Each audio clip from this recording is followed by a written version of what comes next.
हिंदी में यूपीएससी की तैयारी से संबंधित प्रोग्राम्स को देखने के लिए सब्सक्राइब करें study IQ IAS Hindi. Hello दोस्तों, मैं मनोज कुमार आपका स्टडी IQ IAS चैनल पर स्वागत करता हूं।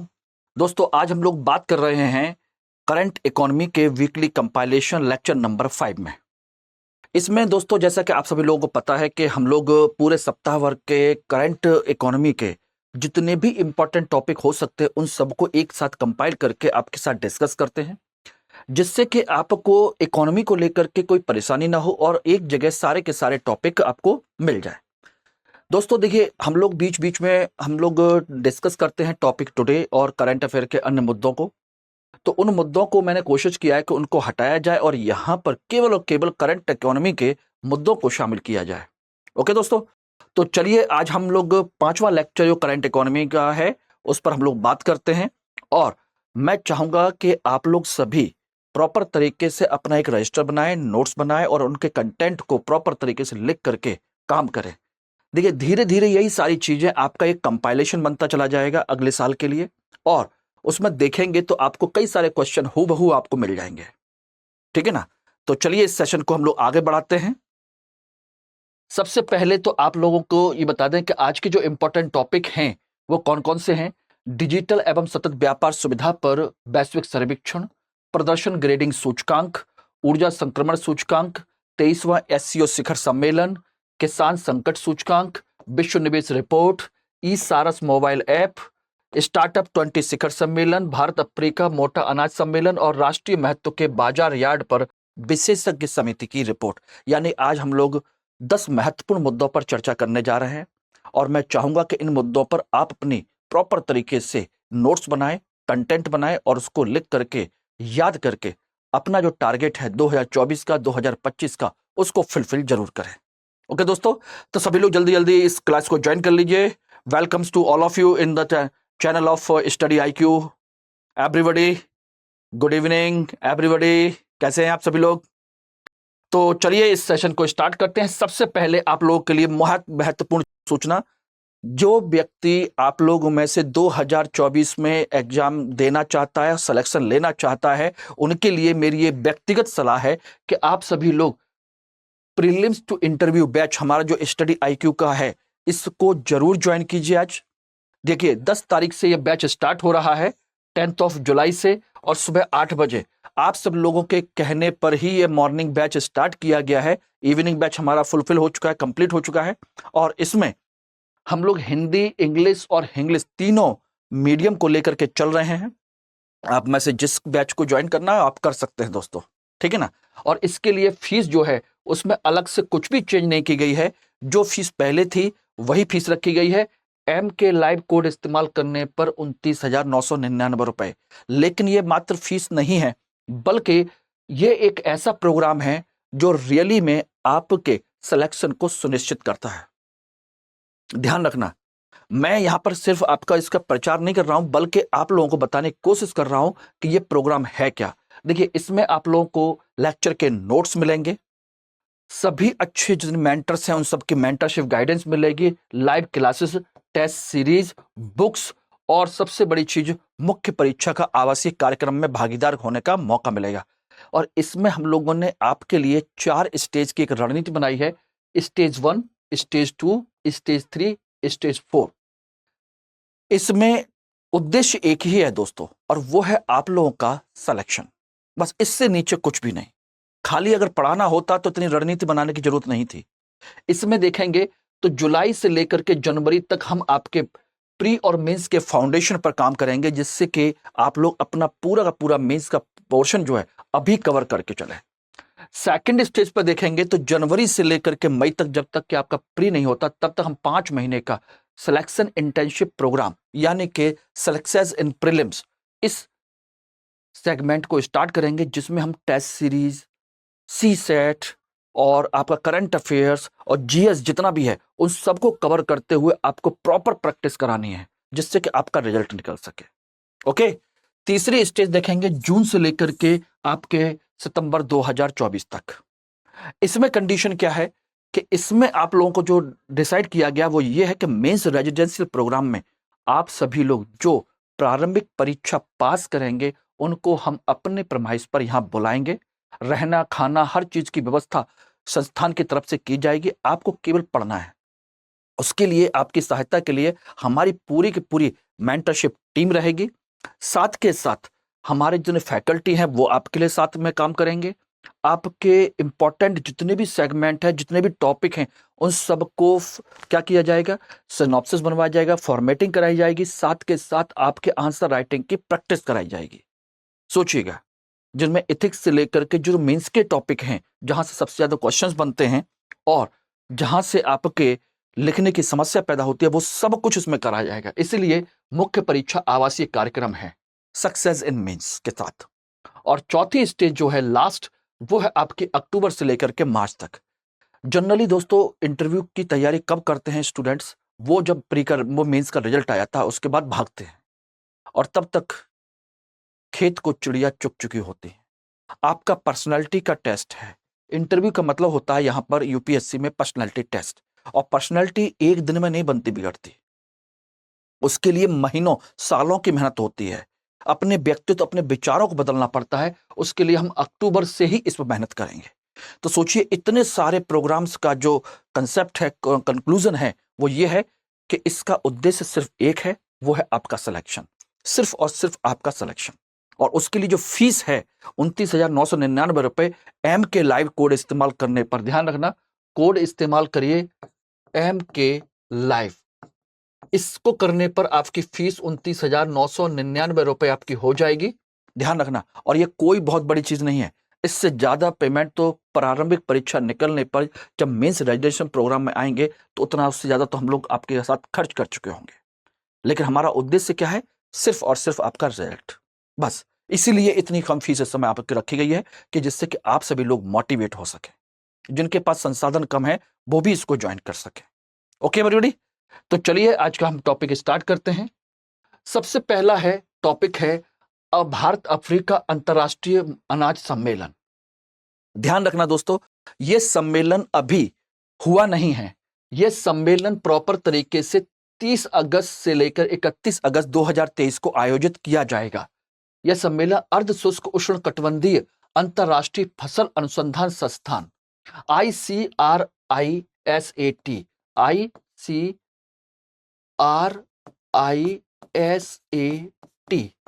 ये रहा, ये देखिए संस्थान, इंटरनेशनल जो रिसर्च इंस्टीट्यूट है वो इस संस्थान को ऑर्गेनाइज कर रहा है। कब होगा, 30-31 अगस्त 2023 को। फिर बोलो कि ये सब हुआ कहां पर, अभी रिसेंटली, अभी 2 दिन पहले ही इसके लिए एक पूर्वावलोकन कार्यक्रम गुरुवार को नैरोबी में आयोजित किया गया। तो ये सम्मेलन होगा कहां, केन्या की राजधानी नैरोबी में होगा। और उसी का अभी क्या हुआ, केवल और केवल एक पूर्वावलोकन किया गया अभी 2 दिन पहले ही। ध्यान रखना, ऐसा नहीं है कि हुआ नहीं है, इसका हमने क्या किया, पहले पूर्वावलोकन किया और फाइनल सम्मेलन हमारा होगा 30 अगस्त को। अभी गुरुवार को ही हुआ है, 2 दिन पहले, ठीक है ना। आज संडे है और 2 दिन पहले आपका गुरुवार को यह आयोजित किया गया। इसमें इस बात की झलक प्रस्तुत की गई कि हम इससे आने वाले समय में जो मीटिंग रखेंगे, सम्मेलन होगा, उसमें क्या क्या उम्मीद की जा सकती है। ध्यान रखना, अंतरराष्ट्रीय मोटा अनाज वर्ष, इस समय अंतरराष्ट्रीय स्तर पर यूएन जनरल असेंबली, संयुक्त राष्ट्र महासभा, ध्यान रखना, इसने 2023 को क्या मनाया है, अंतरराष्ट्रीय मोटा अनाज वर्ष घोषित किया है। मोटा अनाज वर्ष घोषित किया है, ध्यान रखना। और उस मोटे अनाज को भारत जो है श्री अन्न कहता है, यानी कि भारत क्या कहता है, इसको श्री अन्न कहा जाता है। और श्री अन्न की अवधारणा भारत ने 2018 में अपनाई थी, इसको 2018 में, और भारत ने 2018 में श्री अन्न वर्ष घोषित किया था। ध्यान रखना, 2018 को क्या घोषित किया था, श्री अन्न वर्ष। क्वेश्चन पूछा जा सकता है कि भारत ने श्री अन्न वर्ष किस वर्ष घोषित किया, 2023, 2018, 2019, 2025, किस वर्ष, तो 2018 में। और तभी से हम इसको श्री अन्न कहते हैं। श्री अन्न क्यों कहते हैं, ध्यान रखिएगा, श्री अन्न इसलिए कहा जाता है क्योंकि ये जो अन्न है, जो अनाज है, मोटा अनाज, जिसमें बाजरा, मक्का, ज्वार, रागी, कोदो, जितने भी मोटे अनाज हैं, इनमें पोषक तत्व बहुत ज्यादा होते हैं।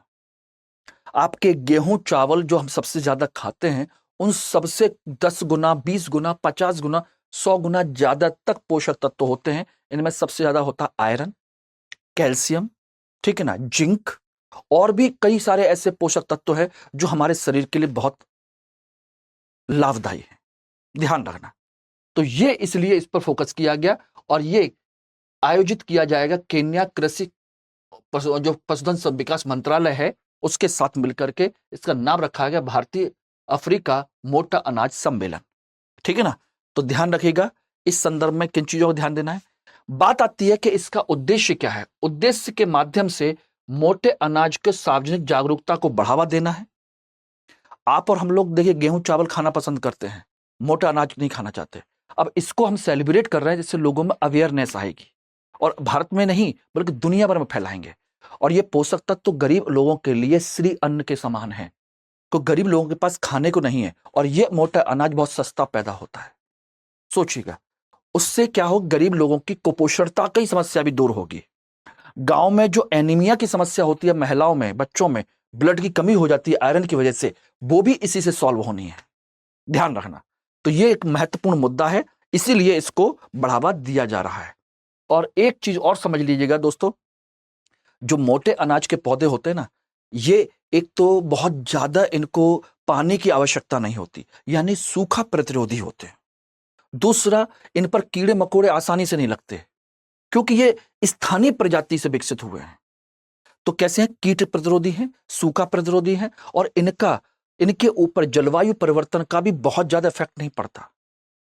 ध्यान रखना, इसलिए उससे भी ये एडजस्ट कर जाते हैं।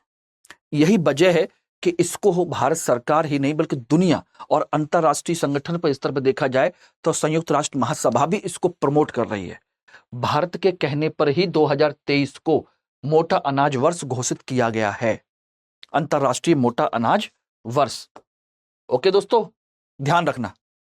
तो ये है आपका टॉपिक। अब आपको समझ में आ जाना चाहिए कि मोटा अनाज क्या होता है, मोटा अनाज वर्ष यूएनजी ने कब घोषित किया है, भारत ने कब किया था, किस नाम से किया था, हमको इसकी जरूरत क्या है, यह सम्मेलन कहां आयोजित किया जा रहा है, केन्या की राजधानी नैरोबी में कब किया जाएगा, 30 अगस्त को किया जाएगा।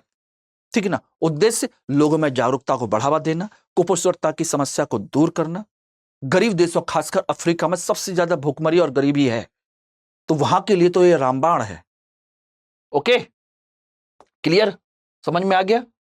तो ये इसका मुद्दा है। चलिए अब हम आते हैं दूसरे मुद्दे की तरफ, डिजिटल और सतत व्यापार सुविधा पर वैश्विक सर्वेक्षण। और ये वैश्विक सर्वेक्षण किया किसने है, डिजिटल और सतत व्यापार, डिजिटल एंड सस्टेनेबल ट्रेड पर यह किया गया है ग्लोबल सर्वे। यह किया है एशिया प्रशांत के लिए संयुक्त राष्ट्र आर्थिक एवं सामाजिक आयोग, जिसे हम कहते हैं UNESCAP, United nation economic and social commission for Asia Pacific, यानी पैसिफिक क्षेत्र और एशिया के क्षेत्र को लेकर के यूएन की जो कमेटी है सामाजिक आर्थिक मुद्दों की, उसने इस क्षेत्र में किसके लिए, डिजिटल और व्यापार, सतत व्यापार पर सर्वे किया है। और इसमें बताया है कि 2020-21 में के मुकाबले वर्ष 2023 में, ध्यान रखना, ये जो है भारत ने अपने जो अंक हासिल किए हैं 90.32% से बढ़ करके 93.55% हो गए अंक हासिल किए हैं। कितने में से, 100 अंकों में से। ध्यान रखना। तो हमारे 2021 में इस सर्वे के अनुसार डिजिटल एंड सस्टेनेबल डेवलपमेंट में हमारी जो पॉइंट हैं 100 पॉइंट में से 2021 में थे हमारे 90.32% और अब बढ़कर के हो गए 93.55%, यानी कि इसमें हमारा और ज्यादा विकास हुआ है। ओके, इसमें कितने देशों का सर्वे किया गया है, यह ध्यान रखना। इसने जो सर्वे किया है टोटल 140 देशों का सर्वे किया है, 140 देशों का सर्वे किया गया है, ध्यान रखना। और इसमें जो टोटल अंक होते हैं, मैंने बताया 100 अंक होते हैं, 100 अंक में से ये दिए जाते हैं इतने, ठीक है ना। तो हमको कितने अंक मिले हैं? 93.55%, 93.55 अंक मिले हैं 100 में से। Everybody clear? ध्यान रखना। और कितने उसमें इसके पैरामीटर हैं? ये है आपके 5 पैरामीटर, 1 2 3 4 5, ये 5 पैरामीटर हैं दोस्तों, ध्यान रखना। इन 5 पैरामीटर में से 4 में ध्यान रखना, एक है ट्रांसपेरेंसी यानी पारदर्शिता। पारदर्शिता के मामले में हमने 100% अंक प्राप्त किए हैं, 100%। दूसरा है फॉर्मेलिटीज, औपचारिकता, औपचारिकता में भी हमने 100 अंक हासिल किए हैं। तीसरा है इंस्टीट्यूशनल अरेंजमेंट एंड कॉपरेशन, संस्थागत व्यवस्था और सहयोग, उसमें हमने 100 अंक हासिल किए हैं। और चौथा है पेपरलेस ट्रेड यानी कागज रहित व्यापार, उसमें भी 100 अंक हासिल किए हैं। तो सोचिए 5 जो हमारे पैरामीटर हैं, 5 में से 4 में हमने 100 पॉइंट अचीव किए हैं। और जो 5वां है क्रॉस बॉर्डर पेपरलेस ट्रेड, एक दूसरे के देशों को लेकर के, वहां पर हमने थोड़ा सा कम हासिल किया है, 66.7, ठीक है ना। इसी की वजह से हमारे अंक कितने हो गए? 93.55, अदरवाइज 100% हो जाते। तो इन 4 में हमने इतने अंक हासिल किए हैं। ये रहा आपका कंसेप्ट। अगर व्यापार सुविधाओं में महिलाओं की बात करें तो महिलाओं के संदर्भ में देखा जाए तो 2021 में महिलाओं को अंक मिले थे, महिला व्यापार के लेकर के वो अंक मिले थे 66.7%, और जो 2023 में बढ़ करके कितने हो गए? 77.8%। ये बढ़ करके ये हो गया, यानी कि व्यापार में महिलाओं की भागीदारी, व्यापार सुविधाओं में महिलाओं की हिस्सेदारी बढ़ रही है। यस दोस्तों, ध्यान रखना। ठीक, दक्षिण एशिया में भारत सबसे अच्छा परफॉर्मेंस करने वाला देश है, ध्यान रखना। और इसका जो स्कोर है वो कनाडा, फ्रांस, ब्रिटेन, जर्मनी सहित विकसित देशों से भी ज्यादा है। यानी कि इस मामले में भारत के जो अंक हैं विकसित देशों से भी कहीं ज्यादा है।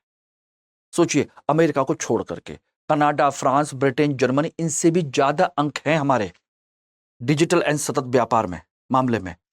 तो याद रहेगा, भारत के अंक, महिलाओं के अंक, किसने इस रिपोर्ट को निकाला है, किन में हमको 100% मिला है, किसमें नहीं मिला है, ठीक ना। महिलाओं के संदर्भ में कितने अंक मिले हैं हमको, ध्यान रखना। दक्षिण एशिया में हमारी कौन सी रैंक है, और विकसित देशों की तुलना में हम कितना आगे हैं। ओके, ये हो गया क्लियर। इतने पर ही आपको ध्यान देना है, इससे ज्यादा आपको ध्यान देने की आवश्यकता नहीं। चलिए, नेक्स्ट टॉपिक है आपका, हम देखते हैं।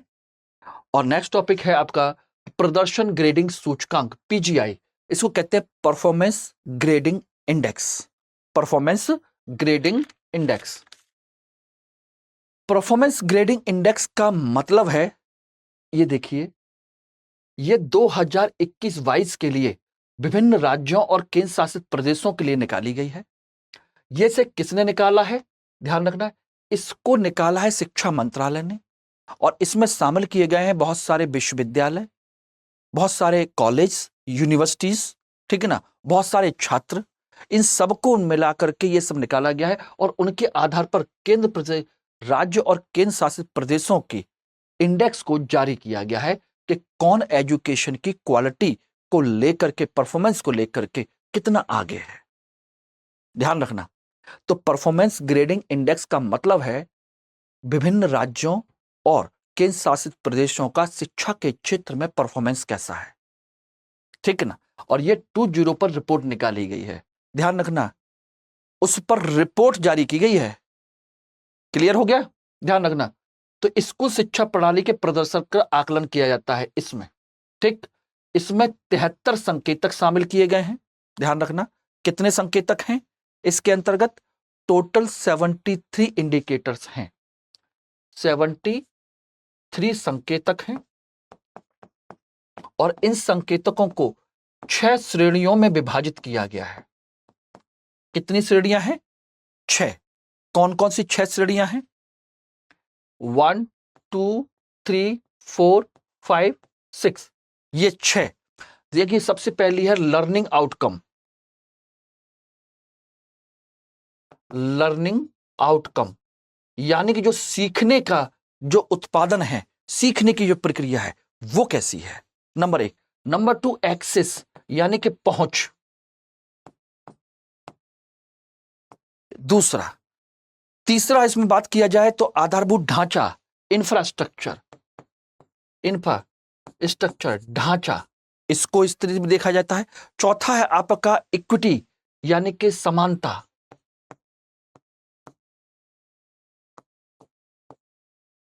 इक्विटी 4 हो गए। पांचवा है आपका governance process and teaching education. Governance process यानी कि जो शासन प्रक्रिया है वो, और टीचर्स की education and training. Teachers education and training, ये रहे आपके। तो गवर्नेंस प्रोसेस यानी कि शासन प्रक्रिया, इन 6 में हम निकालते हैं, और टीचर्स की ट्रेनिंग, इन 6 के आधार पर हम निकालते हैं।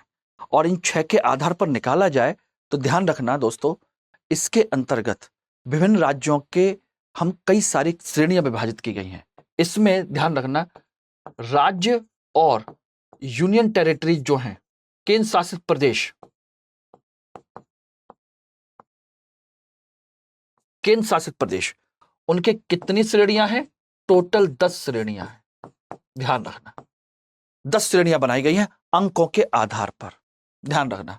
ओके एवरीबॉडी, तो ये तो है 6 संकेतक, यानी कि टोटल 73 संकेतक हैं, और 73 संकेतकों को हमने 6 श्रेणियों में विभाजित किया, और उन 6 श्रेणियों के आधार पर विभिन्न राज्यों की कैटेगरी बनाई गई कि कौन अचीवर है, कौन लूजर है। उस तरह से उनकी जो श्रेणियां हैं, टोटल कितनी है? राज्यों की 10 श्रेणियां हैं।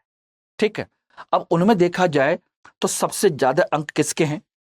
तो ध्यान रखना दोस्तों, इसमें जो सबसे ज्यादा अंक माने जाते हैं, फर्स्ट कैटेगरी जो मानी जाती है राज्यों की, वो पहली श्रेणी है जिसे हम कहते हैं दक्ष, यानी कि जो सबसे ज्यादा हाईएस्ट, जिन्होंने बहुत अच्छा परफॉर्मेंस हासिल किया है, उनके जो अंक माने जाते हैं 940 से लेकर के 1000 के बीच। यानी कि टोटल देखा जाए तो हम विभिन्न राज्यों और उनके प्रदर्शन को 1000 अंकों पर देखते हैं। अब उनमें से जिनके अंक जैसे होंगे उनको उन्हीं की तरह की 10 श्रेणियों में विभाजित कर दिया जाएगा। तो पहली श्रेणी 10 है, और जो 10वीं श्रेणी, वो पहली श्रेणी दक्ष कहलाती है, और जो 10वीं श्रेणी है उसे हम एक दूसरे नाम से जानते हैं, जिसे हम कहते हैं आकांक्षी, यानी जिसे अभी बहुत कुछ पाने की आकांक्षा है। तो जो 10वीं श्रेणी है उसे कहते हैं आकांक्षी, आकांक्षी श्रेणी। ठीक है ना? और इसमें जो उसके अंक होते हैं वो 460 से कम होते हैं। इनके बीच में आपकी और होती हैं 8 श्रेणियां। पहली ये रही, 10वीं ये रही, इसके बीच में 8 श्रेणियां और हैं। लेकिन आपको जानकर आश्चर्य होगा, इस प्रदर्शन के अंतर्गत टॉप कैटेगरी में कोई भी नहीं है। ध्यान रखना, नंबर 1 पर पता है कौन है? पहली पोजीशन चंडीगढ़ की है। नंबर 2 पर पोजीशन है पंजाब की। नंबर 3 पर है आपका दिल्ली। यस, नंबर 4 पर है आपका केरल। ये रहा है। तो सोचिए, सबसे ज्यादा जिसके अंक हैं वो है आपका 659। ये सोचिए, ये उसके अंक हैं। सोचिएगा, 1000 में से 659 अंक के साथ में वो टॉप कैटेगरी में उसमें नहीं है, ये सबसे नंबर 1 पोजीशन पर है। तो क्वेश्चन पूछा जा सकता है, परफॉर्मेंस ग्रेडिंग इंडेक्स में टॉप 1, टॉप 2, टॉप 3, टॉप 4 कौन कौन है?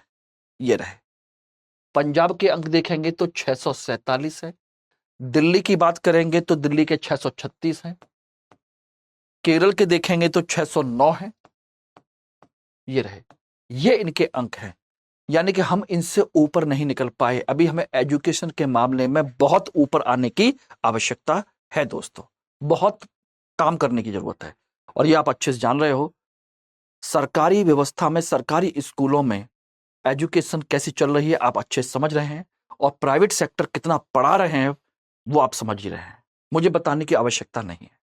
क्यों दोस्तों? ध्यान रखना। और सबसे महत्वपूर्ण चीज, इसी वजह से इसके परफॉर्मेंस को इंप्रूव करने के लिए सरकार ने न्यू एजुकेशन पॉलिसी लागू की है। यस, इसी की वजह से लागू की है, जिससे कि हम एजुकेशन में इंप्रूवमेंट कर सकें। लेकिन जब तक धरातल पर वह नहीं उतरेगी तब तक कितना परफॉर्मेंस बेटर होगा ये हम नहीं कह सकते। ओके, चलिए अगला है ऊर्जा संक्रमण सूचकांक। ऊर्जा संक्रमण सूचकांक 2023, ये रहा एनर्जी ट्रांजिशन इंडेक्स, और इसे जारी किया है विश्व आर्थिक मंच ने। एनर्जी ट्रांजिशन इंडेक्स का मतलब समझ रहे हैं? ट्रांजिशन का मतलब होता है संक्रमण, यानी कि जब हम परंपरागत ऊर्जा से गैर परंपरागत ऊर्जा में परिवर्तन जब कर रहे हैं, उस आधार पर देखा जाता है कि कौन सा देश आगे है, कौन सा देश पीछे है। यानी परंपरागत कोयला, डीजल, पेट्रोल, इस तरह की चीजों को छोड़ करके हम solar energy, wind energy, renewable energy की तरफ बढ़ रहे हैं, तो जितना संक्रमण हो रहा है उस हिसाब से इसमें इंडेक्स निकाला जाता है। उस हिसाब से देखा जाता है कौन सा देश परफॉर्मेंस बेटर कर रहा है। और यह निकाला है किसने? विश्व आर्थिक मंच ने ऊर्जा संक्रमण का सूचकांक जारी किया है और बताया है कि भारत विश्व स्तर पर इसमें 67th पोजीशन पर है। कितने देशों में से? ये देख रहे हैं, ये रहा आउट ऑफ 120, ये रहा 120 देशों में से भारत कौन से स्थान पर है? 67th पर। तो पहले स्थान पर कौन है? 120 देशों में पहले स्थान पर है स्वीडन। यानी स्वीडन ने बहुत तेजी से अपने यहां पवन ऊर्जा और तमाम सारी चीजों को, रिन्यूएबल एनर्जी को बहुत तेजी से आगे बढ़ाया है। यस, उसके बाद देखेंगे तो Denmark, Norway, Finland, Switzerland Bharat को सभी आयामों में ऊर्जा परिवर्तन की गति के साथ एकमात्र प्रमुख अर्थव्यवस्था के रूप में उजागर करता है। सिंगापुर एकमात्र अन्य प्रमुख अर्थव्यवस्था जो संतुलित तरीके से स्थिरता, ऊर्जा सुरक्षा और इक्विटी को बढ़ाकर आगे बढ़ा रही है, सच्ची गति दिखा रही है। यानी सिंगापुर किसमें है? संतुलित तरीके से स्थिरता। और भारत किसमें है? ऊर्जा परिवर्तन की गति के साथ कैसे कैसे तेजी से आगे बढ़ रही है, उस तरीके से देखा जाए तो। ठीक, किसने जारी किया? अब यहीं पर आपको ध्यान देने की जरूरत है, वर्ल्ड इकोनॉमिक फोरम जिसने इस इंडेक्स को निकाला है। यह है क्या? ठीक है ना, ध्यान रखना दोस्तों, ये एक ऑर्गेनाइजेशन है। कैसा है? ध्यान रखना, ये एक गैर लाभकारी ऑर्गेनाइजेशन है। गैर लाभकारी ऑर्गेनाइजेशन एक। दूसरा, यह पब्लिक प्राइवेट कॉपरेशन सहयोग पर काम करता है। पब्लिक प्राइवेट सहयोग कॉपरेशन पर काम करता है, यानी कि निजी क्षेत्र भी इसमें शामिल है और सरकारी क्षेत्र भी इसमें शामिल है दोस्तों। ठीक है ना, इसका गठन कब हुआ था? इसका गठन हुआ था 1971 में, 1971 में इसका गठन हुआ और हेड ऑफिस है जेनेवा, स्विट्जरलैंड। ठीक है ना, इसका हेड ऑफिस है, ध्यान रखना दोस्तों। ठीक, और खास बात इसमें जो समझने की जरूरत है वो ये है कि भारत इसमें बहुत तेजी से आगे बढ़ रहा है, इसमें कोई शक नहीं है। तो भारत इसमें कर क्या रहा है? भारत इसमें कर ये रहा है कि लगातार सोलर एनर्जी पर वर्क कर रहा है। लोगों को सोलर कुकर और तमाम तरह के इसी तरह के स्वच्छ ऊर्जा के तंत्र अपनाने पर बल दे रहा है। आप देख रहे हैं रूफटॉप, जितने भी सरकारी संस्थान हैं वहां पर सोलर पैनल लगाए जा रहे हैं, रेलवे स्टेशन है उन पर सोलर पैनल लगाया जा रहा है। सोलर एनर्जी को बढ़ावा देने की लगातार कोशिश की जा रही है। हम इस मामले में लगातार अपना बेहतर परफॉर्मेंस कर रहे हैं। यही वजह है कि हम 120 देशों में 67वें स्थान पर आ गए और धीरे धीरे हमें और आगे बढ़ना है इसके मामले में। क्लियर? ध्यान रखना दोस्तों। ठीक, चलिए अगला है 23वां एससीओ शिखर सम्मेलन, संघाई कॉपरेशन ऑर्गेनाइजेशन। संघाई सहयोग संगठन ने, भारत ने अभी इसकी आभासी शिखर सम्मेलन की अध्यक्षता की है। तो अभी जो सम्मेलन हुआ है 23वां शिखर सम्मेलन, उसका अध्यक्ष कौन है? भारत। पहली बात, कैसी शिखर सम्मेलन हुआ है? आभासी, यानी कि वर्चुअल, यानी किसी देश में नहीं हुआ। ये मैं टॉपिक ऑलरेडी इकोनॉमी के मॉर्निंग क्लास में करा चुका हूं, इसको फिर समझ लीजिए। इसमें देशों ने कहा कि हम अधिक प्रतिनिधित्व और बहुध्रुवीय विश्व व्यवस्था के गठन का आह्वान करते हैं। यानी कि हम क्या चाहते हैं? हम और ज्यादा मोर रिप्रेजेंटेटिव हों और मल्टीलेटरल जो डायमेंशन है वर्ड का, हम बाइपोलर नहीं मल्टीपोलर वर्ड की ओर जाना चाहते हैं। गुट ना बने, बल्कि बहुत सारे गुट हों, कोई किसी के साथ भी रहे। इसी शिखर सम्मेलन में ईरान जो है 9वां सदस्य इसमें बनाया गया। तो यानी इससे पहले कितने सदस्य थे इसमें? टोटल 8 थे और ईरान इसमें 9वां सदस्य घोषित किया गया है। ठीक है ना। भारत की अध्यक्षता में इसका जो विषय का जो थीम है वो नोट कर लीजिए। ये इसकी थीम है, एक सुरक्षित एससीओ की ओर। ध्यान रखना, यानी कि एक सुरक्षित एससीओ यानी संघाई कोऑपरेशन ऑर्गेनाइजेशन की ओर। ठीक। और इसकी जो बात है वो एससीओ के किंगदाओ शिखर सम्मेलन में भारत ने इसका एक मंत्र दिया था, प्रधानमंत्री ने। सिक्योर, यानी सुरक्षित का मतलब यहां पर सिक्योर है। सिक्योर ये रहा, S for security, E for economic development, C for connectivity, U for unity, R for respect for sovereignty and regional integrity और ई फॉर एनवायरमेंट कंजर्वेशन। तो ये सिक्योर का जो कंसेप्ट है किंगदाओ शिखर सम्मेलन में भारतीय प्रधानमंत्री ने दिया था, उसी पर हमने बात की है कि इस बार का जो थीम क्या होगा, एक सुरक्षित एससीओ की ओर। ये रहे SCO, SCO council head of the state 2023। Secure ये रहा, security, economy, connectivity, unity, respect and environment, ये रहे आपके। ओके। बात ये आती है कि एससीओ शिखर सम्मेलन तो हुआ, 23वां हुआ, इसका गठन कब हुआ था एससीओ का? तो आज से लगा लीजिए, 23 में ये हुआ है तो 21 में हुआ था, हर साल होता है। ध्यान रखना, एससीओ का गठन हुआ 2001 में और इसका जो हेड ऑफिस है वो बीजिंग चीन में है, हेड ऑफिस। ध्यान रखना। और स्टार्टिंग में भारत इसका सदस्य नहीं था, इसको कहते थे आपका SCO 5 कहते थे, 5 सदस्य थे। 2017 में अस्ताना में मीटिंग हुई थी, अस्ताना, और उस अस्ताना मीटिंग में भारत और पाकिस्तान इसके सदस्य बने। तो ये हो गया आपका 6 सदस्य थे, हाँ 5 थे, बाद में फिर रसिया भी जुड़ गया था। इस तरह से ये बना था, भारत और पाकिस्तान जुड़ गए, टोटल हो गए थे बाद में 8। और अभी 2023 में क्या हो गया, 9वां मेंबर ईरान जुड़ गया। ईरान स्टार्टिंग में 5 थे, बाद में रसिया जुड़ा तो क्या हो गए, SCO 6 हो गया, फिर 8, 7वां 8वां ये रहा। ठीक है ना, ये कंसेप्ट रहा। ठीक। तो अब इस समय वर्तमान में मेंबर कौन कौन से हैं देखेंगे। China, India, Pakistan, Russia and Iran, ये तो हैं ही। इनके अलावा जो 4 देश हैं वो हैं सेंट्रल एशिया के। यस, सेंट्रल एशिया के 4 देश हैं। कौन कौन से? किर्गिस्तान, कजाकिस्तान, ताजिकिस्तान, ठीक है ना, और देखिए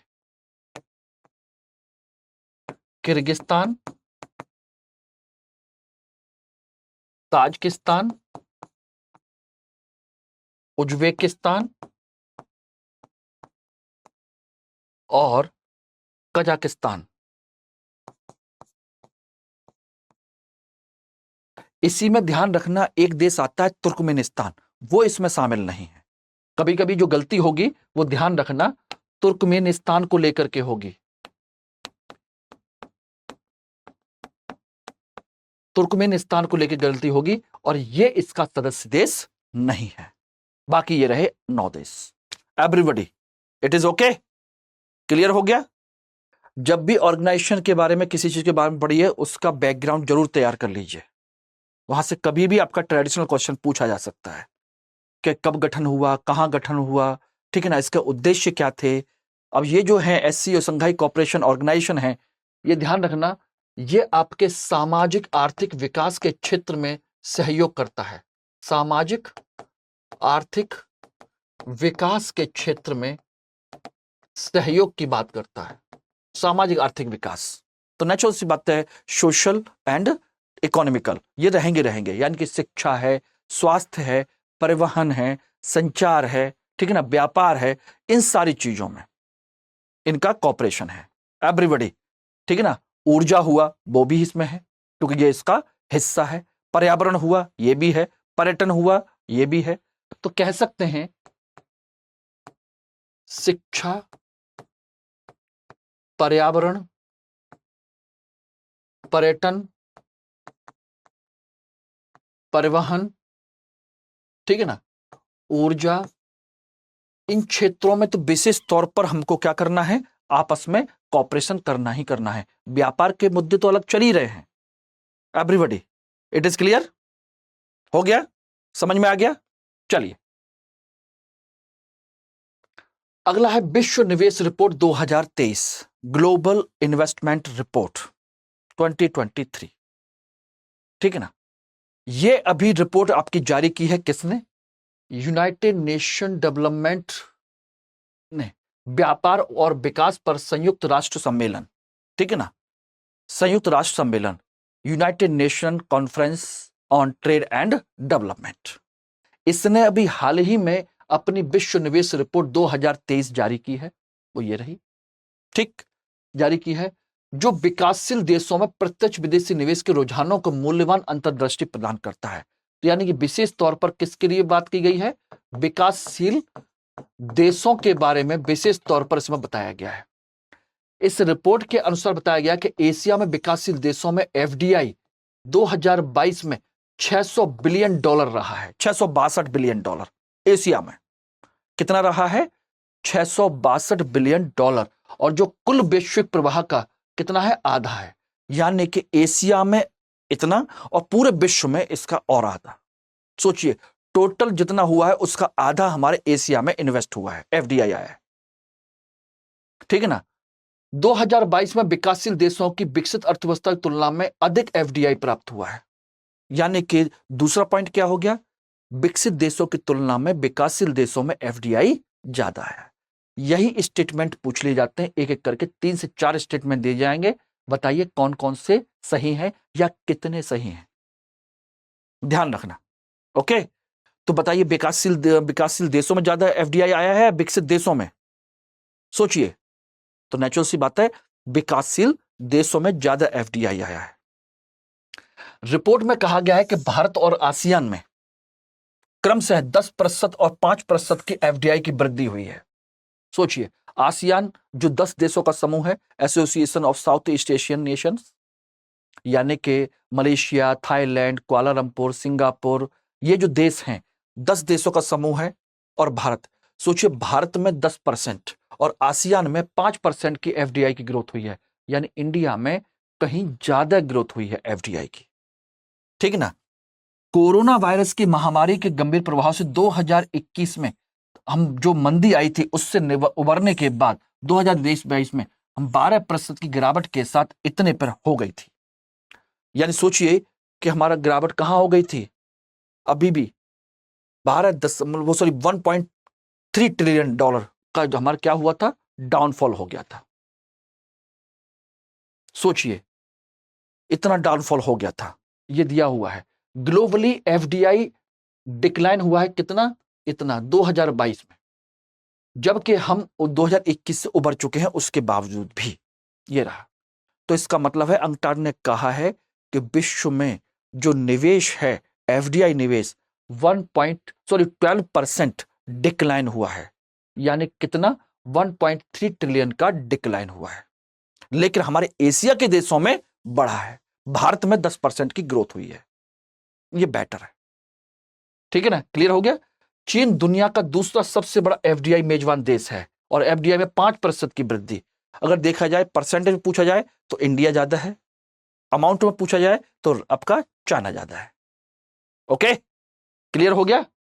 India China top investors among emerging Nations, ध्यान रखना। India internationally project finance deal 64%, second top recipient.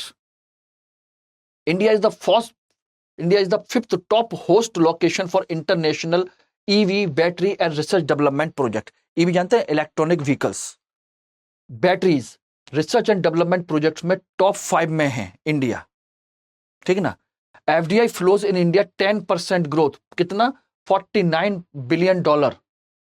यानी सोचिए, इसमें पहले पिछले साल हमारा $45 बिलियन था, इस बार $49 बिलियन हो गया, यानी कि हमारे 10% की ग्रोथ हुई है। क्लियर है एवरीबॉडी? ये जो पॉइंट दिए हुए हैं, इनसे ही आपके बहुत सारी चीजें क्लियर हो जाती हैं। दुनिया में सोचिए 12% डिक्लाइन हुआ है और इंडिया में 10% की ग्रोथ हुई है।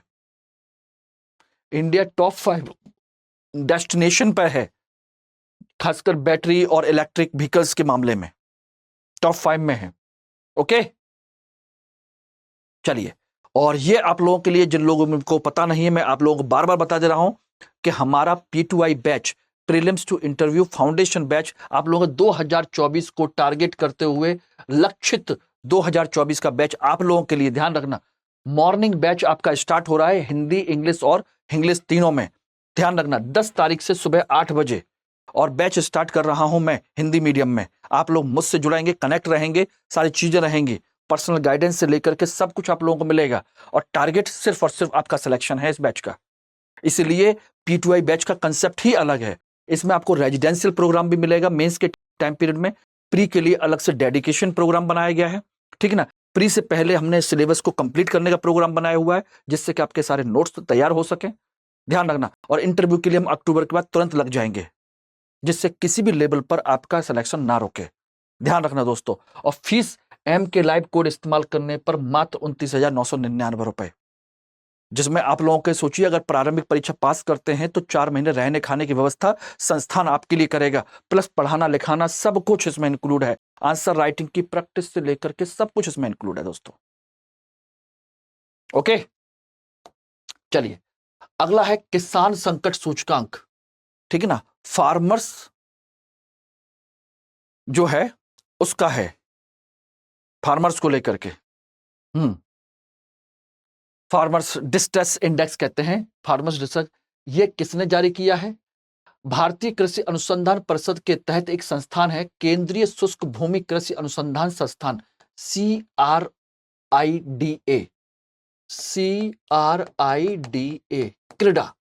क्रीडा ने ये डिस्ट्रेस सूचकांक जारी किया है, और पहली बार जारी किया है, और कहा जारी किया नहीं है, बोले हम जारी करेंगे ये। और क्या है ये? एक प्रारंभिक चेतावनी प्रणाली विकसित कर रहा है, जो भारत के लिए अपनी तरह की पहली प्रणाली होगी। यानी कि क्रीडा जो है ICAR के अंतर्गत एक संस्थान है, ICAR इंटरनेशनल, वो Indian council of agriculture and research, उसके अंतर्गत एक क्रीडा एक ऑर्गेनाइजेशन है, जो एक चेतावनी प्रणाली बना रहा है, जिसे हम कहते हैं फार्मर्स डिस्ट्रेस इंडेक्स। ये प्रणाली होगी। इसमें क्या किया जाएगा कि विभिन्न प्रकार के किसानों से संबंधित प्रश्न होंगे, ठीक है ना, उनसे संबंधित बहुत सारी जानकारियां होंगी, और उन जानकारियों के बिहाफ पर कोशिश ये की जाएगी कि किसानों पर इस समय कौन सा संकट आने वाला है, कौन सा संकट आ रहा है। यानी कि किसी भी समस्या के उत्पन्न होने से पहले ही हम उससे संबंधित समस्याओं को जान लेंगे और उन समस्याओं का समाधान करने की कोशिश करेंगे, जिससे कि किसानों को उस समस्या का सामना ना करना पड़े जो इस समय किसान कर रहे हैं। जैसे सुनामी चेतावनी प्रणाली है कि सुनामी आने से पहले ही हमको पता चल जाएगा, उसी तरीके से आपकी ये प्रणाली बनाई जा रही है, और इसमें किसानों के पास समस्या आने से पहले ही एक कॉमन समस्या के बारे में जानकारी मिल जाएगी। पर्सनल तो देखिए कोई कुछ नहीं, किसी को नहीं जानता, लेकिन जो कॉमन समस्याएं किसानों के सामने आ सकती हैं, उनका यहां पर सॉल्यूशन पहले से हो सकता है। ध्यान रखना, इस कृषि संकट का अनुमान लगाने और कुछ किसानों से गांव या ब्लॉक स्तर पर इसके प्रसार को रोकने की कोशिश करता है। यह केंद्र सरकार, राज्य सरकार, स्थानीय निकाय, गैर सरकारी संगठन जैसे संस्थान हैं, उनसे संकट के बारे में प्रारंभिक चेतावनी प्राप्त करने में सक्षम बनाएगा, जिससे सक्रिय हस्तक्षेप की सुविधा मिलेगी, यानी कि उनकी समस्याओं को दूर करने में सहायता मिलेगी। क्लियर हो गया? यानी कि इसके माध्यम से क्या होगा, फसल का नुकसान कम किया जा सकेगा। बात समझ गए? और भी कई सारी ऐसी चीजें होंगी। इसमें कुल मिलाकर के ध्यान रखना 21 प्रकार के प्रश्न होंगे। इसमें कितने? 21 क्वेश्चंस होंगे, प्लस इन 21 क्वेश्चंस के आधार पर 7 संकेतक होंगे, 7 इंडिकेटर्स जिनसे आप इंडेक्स जारी करेंगे, 7 संकेतक होंगे और इसके आधार पर 0 और 1 के बीच, 0 और 1 के बीच किसानों को अंक दिए जाएंगे, अंक दिए जाएंगे और उसी से पता चलेगा कौन सी समस्या बढ़ रही है, कौन सी समस्या घट रही है। ठीक है ना? फसल नुकसान से लेकर के सब कुछ इसमें इंक्लूड हो जाएगा। तो ये होंगे, अभी जारी किए नहीं गए, बना रहा है, चर्चा कर रहा है। क्वेश्चन बन जाएगा कि फार्मर्स डिस्ट्रेस इंडेक्स कौन जारी कर रहा है? ये रहा। ओके, कृषि मंत्रालय नहीं, बल्कि आईसी जो AR है, Indian council of agriculture research, उसके अंतर्गत जो संस्थान है जिसे हम क्रीडा कहते हैं, वो इस पर काम कर रहा है। Farmers distress index. Everybody, it is okay? चलिए नेक्स्ट, ई सरस मोबाइल ऐप। ई सरस, सरस ऑलरेडी पहले से एक प्रोग्राम चल रहा है जिसे हम सरस आजीविका कहते हैं। ध्यान रखना, यह क्या है? क्राफ्ट फॉर रूरल वुमेन, महिलाओं का, जो ग्रामीण महिलाएं हैं जो हस्तशिल्प का काम करती हैं, उनका एक ये प्लेटफॉर्म था, सरस आजीविका। ग्रामीण क्षेत्र में ग्रामीण महिलाओं का हस्तशिल्प का एक प्रोग्राम था। और ये किसके तहत प्रोग्राम शुरू किया गया था? यह प्रोग्राम शुरू किया गया था दीनदयाल अंत्योदय योजना के तहत, जो कि नेशनल रूरल लाइवलीहुड मिशन का है। यानी ग्रामीण आजीविका मिशन के तहत ये जो अंत्योदय योजना है, दीनदयाल अंत्योदय योजना, उसके अंतर्गत इसको शामिल शुरू किया गया था। ध्यान रखना, प्रोग्राम था सरस आजीविका, किसके तहत? नेशनल रूरल लाइवलीहुड मिशन, राष्ट्रीय ग्रामीण आजीविका मिशन के तहत। और उसकी एक छोटी योजना है जिसे हम क्या कहते हैं? दीनदयाल अंत्योदय योजना। और उसमें अब तक तो था ये फिजिकल, अब इसको क्या कर दिया गया है? अब इसका एक ऐप लॉन्च कर दिया गया है जिसे हम क्या कहते हैं? ई सरस। इसका उद्देश्य क्या है? ग्रामीण कारीगरों को सशक्त बनाने और प्रमाणिक हस्तशिल्प और हथकरघा को बढ़ावा देने की दिशा में एक महत्वपूर्ण कदम बनाया गया है। ग्रामीण आजीविका मिशन का एक हिस्सा है जिसे हम दीनदयाल अंत्योदय योजना कहते हैं, उसने ई सरस नाम का मोबाइल ऐप लॉन्च किया है। इसका उद्देश्य क्या है? स्वयं सहायता समूहों में महिलाओं द्वारा बनाए गए उत्पादों के लिए बेहतरीन विपणन सहायता और ई कॉमर्स का अवसर प्रदान करना, यानी कि मार्केटिंग हेल्प करना। अब सोचिए, ऐप हो जाएगा तो आप इस ऐप को लॉन्च कर लेंगे, इसको क्लिक करके आप इंडिया भर के जहां जहां से अच्छे उत्पाद मिल रहे हैं उन उत्पादों को आप खरीद सकते हैं। यस, इससे उन महिलाओं की हेल्प होगी, उनके प्रोडक्ट बिकेंगे, उनके उससे इनकम बढ़ेगी। अब चाहे अचार हो, तमाम तरह के कोई भी उत्पाद हो, ठीक है ना, कपड़े से लेकर के जूट के बर्तन, जूट के सामान से लेकर के कुछ भी इससे आप ले सकते हैं। ई सरस, इससे आप कुछ भी परचेज कर सकते हैं, इससे उनको बेहतर मौका मिलेगा। हम अपना सबका क्या करते हैं? ऐप बनाते हैं, उसी तरीके से उनके लिए बना दिया गया है। ठीक है ना?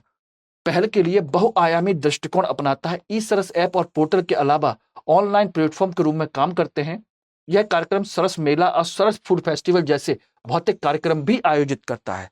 जैसे समझ जगह जगह पर क्या करता है? आपके सरस मेला लगाता है जहां पर बहुत सारी दुकान लगा दी जाती हैं, आप वहां पर क्राफ्ट का सामान खरीद लीजिए, जो भी खरीदना है। फूड फेस्टिवल्स लगाता है जहां पर बहुत सारे खाने पीने के आइटम लगाए जाते हैं, वो भी आप कर सकते हैं दोस्तों। इसी के माध्यम से यह आयोजन कारीगरों और अपने कौशल प्रदर्शन करने और संभावित ग्राहकों के साथ सीधे बातचीत करने का ऑप्शन प्रदान करता है। यह है इसका कंसेप्ट। बस इससे ज्यादा इसमें कुछ करने की जरूरत नहीं है।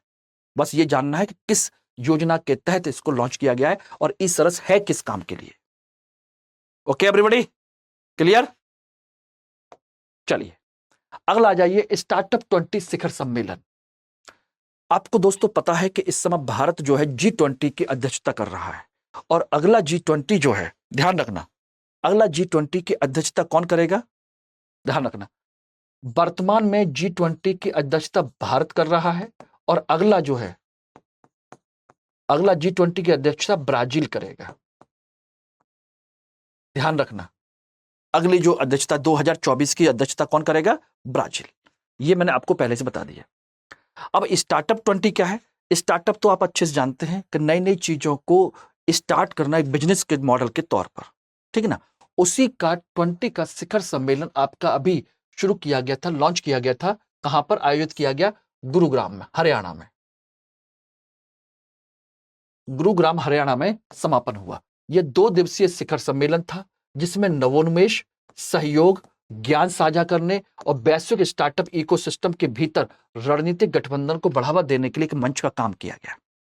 ये सब देख रहे हैं, ये सब वही लोग हैं स्टार्टअप 20 के अंतर्गत। यानी कि इसमें हम क्या करेंगे? इनोवेशन को साझा करेंगे, नॉलेज को साझा करेंगे, एक ग्लोबल इकोसिस्टम का जो एटमॉस्फेयर है, इकोसिस्टम है, उसको प्रमोट करेंगे जिससे कि उसको और बढ़ावा दिया जा सके। ये सीखा। इसी सम्मेलन के अध्यक्षता डॉक्टर चिंतन वैष्णव ने आधिकारिक रूप से ब्राजील को मसाल सौंपी, क्योंकि ब्राजील को अगले बार G20 की अध्यक्षता करनी है और 2024 में स्टार्टअप 20 की पहल जारी करने के लिए प्रतिबद्धता की है। तो अगले साल इसी की मीटिंग कहां होगी? ब्राजील में, ठीक है ना। इसमें कौन कौन लोग शामिल होंगे इस इकोसिस्टम में? ध्यान रखना, इकोसिस्टम में आपके निर्माता, उद्योग विशेषज्ञ, सरकार, नीति निर्माता, विचारक सभी आपस में क्या कर रहे हैं? एक दूसरे को कॉपरेट कर रहे हैं, एक दूसरे के साथ सहायता कर रहे हैं। यस दोस्तों, एवरीबॉडी, इट इज क्लियर? तो ये है आपके कंसेप्ट, ठीक। और एक टॉपिक है राष्ट्रीय महत्व के बाजार यार्ड पर विशेषज्ञ समिति की रिपोर्ट। यस, अभी एक विशेषज्ञ समिति 21 अप्रैल 2023 को एक उच्च स्तरीय विशेषज्ञ समिति का गठन किया गया था, जिसकी अध्यक्षता कर्नाटक सरकार के विशेष सचिव डॉक्टर मनोज राजन द्वारा की गई थी, ठीक है ना। इसमें उत्तर प्रदेश, कर्नाटक, राजस्थान, तेलंगाना, उड़ीसा और बिहार राज्यों के कृषि विपणन बोर्ड के सदस्य भी शामिल थे। इन्होंने अपनी रिपोर्ट जुलाई 2023 में 4 जुलाई को अभी सौंपी है सरकार को, ठीक है ना। और इसमें जो सौंपी गई है वो MNI प्लेटफॉर्म को लेकर के है।